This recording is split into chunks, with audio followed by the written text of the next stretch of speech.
Creating a great deer herd, creating great deer habitat shouldn't take many, many years.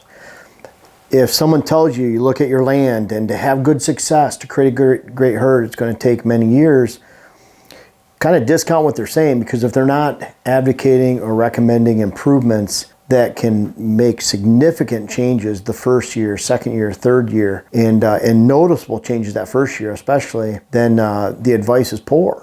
Because this stuff doesn't take very long. Now, I can say in the UP of Michigan, I had to build a herd. And so that's a little bit different, because if you're trying to build a herd, you know, that first year I had a picture of in 99, I had a picture of one spike, and I had him, I think, 3 times, and we found 1 rub and 1 scrape on 130 acres. There just really weren't a lot of deer there. It was I could walk for 2 or 3 days on our 2 miles of trails and not even see a deer track on the property. And we had sand trails, they're easy to stick out. We just didn't have deer there. Very low numbers due to winter severity and winter kill and predators, but for the most part, we just didn't have good habitat, and there weren't a lot of deer numbers in the area. So that's different when you're trying to build a herd. But still, by 2003, I think I had 5 8 points we got pictures of. I was able to shoot a couple nice ones, and by 2006, I had 17 different bucks that I had pictures of and was able to pass up 11, shoot 2. So from 99 to 2006, that's 7 years. But just an explosive amount of change every single year, noticeable changes. But that's in an area where I had to actually build a herd, not tap into one that was already there. And when you already have appreciable numbers in an area, then it can happen in 1 year. And a lot of these recommendations right here will talk about what you can do right now to change your hunt this fall. And that's very critical. There are things you can do. The first one I'll talk about, if you have summer food on your property, if you get rid of the summer food, that's often your first step to success. Immediate increase in buck numbers. I have that across the board, just about anywhere you go, any state you have. If you have too many does and fawns, you get rid of the summer food, meaning you're not building a herd. You add summer food if you want to build a herd. But if you already have a herd and you're looking to change your numbers around and you have too many deer, the first thing you do is get rid of summer food. It's not trigger control to control your doe population. It's actually getting rid of your summer food. What that does is it allows those does and fawns to be elsewhere. I don't want them on our land during the summertime. That means they're there and it's affecting fall volume. So if you want to increase, you have the same amount of acres of food, but you want to increase how much food you have, of course, follow the planting practices that we have here and the diversity blends that we recommend that will fit for your area. But at the same time, the way you take the same amount of food and without increasing additional acres, you get rid of the summer food. That means the does and fawns aren't there waiting to attack your fall food when it grows in August and September. Right off the bat. So right away, you increase buck numbers because you reduce the number of does on your land. That means bucks will gravitate to your land because they don't want, everyone talks about, we got to have does for those bucks. That's old thinking, old style thinking. Well, during the rut, there's some truth to that to a certain extent. But if you have too many does during the rut, you're still not going to have your potential of bucks. In fact, you're going to be just a fraction of the way there because bucks don't like stress.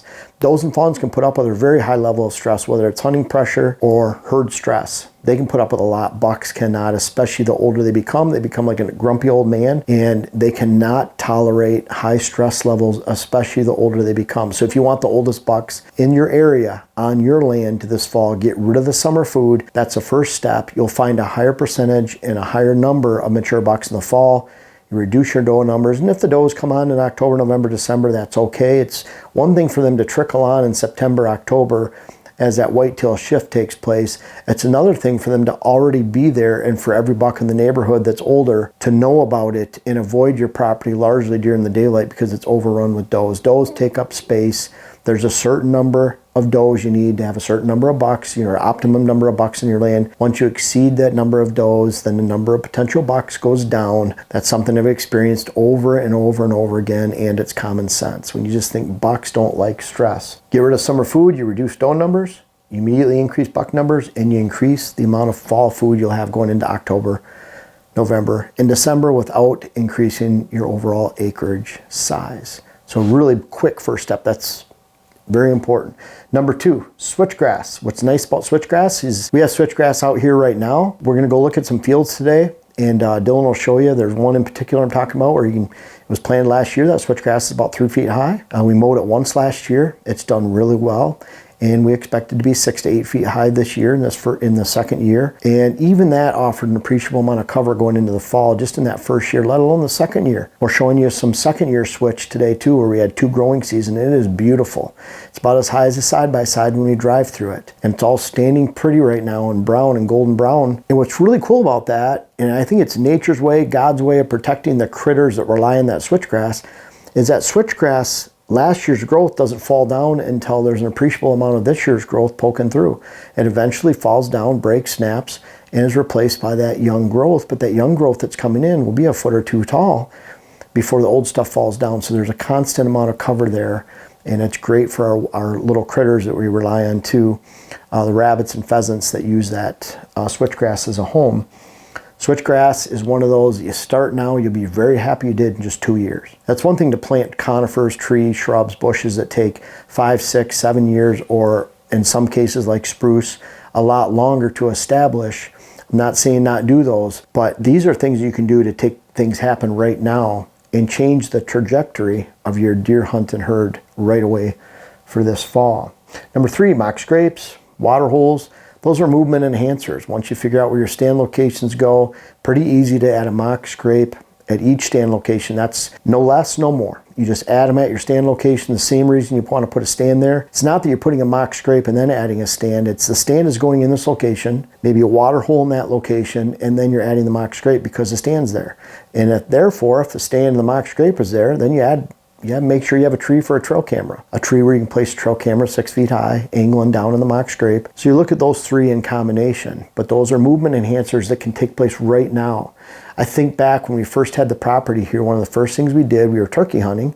Remember turkey hunting with Dylan? We had a rake and we went out and we made a mock scrape. And I'm raking that in my camo hunting clothes, my turkey clothes, because we were out turkey hunting. I don't normally wear my full camo to go in there and make a mock scrape, but we wanted to get some chores done. And I can still remember the first mock scrape we made here in that location. It was actually one of the last places we had video of Venti the year before. He died this last year, but it was one of the last places we had a picture of him or a video of him in the fall from 2020 going to 2021. So those are some quick hitters that you can do right away and are very enjoyable. Then number 4, you change access based on where your food is, where your switchgrass, your mock scrapes, water holes, and your tree stands. So the access should be determined after you figure out I can access here, that you build your water holes, your stand locations. You can't have one without the other. You can't look at it like, okay, I put my food plots here and we're just going to ram our access right through it. Your access is determined on how you get out and off the property without spooking deer. So make sure that it's relating to all of this, and that's part of that hunting approach, hunting like a predator. You're not creating improvements that set yourself up to alert every deer on the property when you go on and off the property. Your access is critical, how you get on and off the property. And a lot of times you're changing this access based on the previous hunting practices and what went wrong. And especially if you buy the new property, a lot of times access are in poor locations. We can go through dissect a property and how it's being hunted right now and make it better. And it can happen pretty quick. And a lot of that just has to do with the access going through the food plot. The food plot doesn't relate to bedding. If you have food here, you're setting yourself up when you walk on and off the parcel. So pretty easy to change all of that. And then of course, fall food. You have fall food, you have fall food only, then the better your fall food is, of course, the better your hunt is. But if you have great fall food, you're giving deer food at a time they need it most. Not during the summertime when they're living high in the hog and they have food everywhere except for the arid southwest or portions like that where there's actually drought and not a lot of food during the summertime. So when you have fall food, it makes sense that you have quality fall food, you're going to have a deer herd. But so many people miss out and place that priority of summer food and trying to mix summer food, fall food. You can't take care of them 365, even on 1,000 acres, 500 acres. They're going somewhere else. We want to find sheds on the land, but if all the sheds drop over on my neighbors because they have better winter food, that doesn't mean that they're going to have a great fall herd and a fall hunt. It just means they had great winter food and they collected more sheds. That's simply all it means. So make sure the timing of what you offer with that fall food is critical. And you'll find that's at a time when the local weeds are dying. That's at a time when the local browse is diminishing in value. It's also at a time when farm fields are getting picked or chopped, harvested, plowed, manured. So there's a drastically shrinking food supply as you go into September, October, November, and that's when your food plots are doing great, so you're actually offering nutrition at a time when they need it the most. And coincidentally, not coincidentally, that is at a time when you need it most to actually mold and shape your herd and have a great hunt.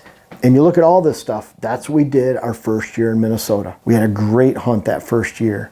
We built our deer herd right away, and all of this is what we did. These are those first steps that I did on my own land. I'm not just preaching this because it sounds good to you guys. I actually live this. Except for the switchgrass, this is what we did the first year I hunted the current property in Wisconsin in 2014. These are the kind of things we did the first time we hunted our property in 2002 in Wisconsin above that. This is what I do, what I recommend when I go to clients, because I want you to experience immediate success. And if you care about changing your hunt this fall, right now, this season, you can do these, do it correctly, relate them to each other, make sure you maintain your access and your level of reclusiveness and being a predator when you actually go in and out of the woods, and you can have a great hunt, great herd, and have the potential for major, major changes going into this season, noticeable changes, and you'll improve it for years to come. But at the same time, you'll experience a large portion of that improvement this season if you get these quick hitting deer habitat improvements accomplished right now. Folks, I want to make sure you check out my web class video series, whether it's how to design your food plot program or how to design your property in general. And we have a new one coming out that'll be how to hunt the rut. But these bucks back here are a testament. Some of these bucks go back to 93. They're even in different states. I urge you to check out those web classes so that you can help yourself, help your land, help your hunt. The link is in the description. And also for those that have tried them out, I encourage you to offer some feedback in the comments below. Thank you.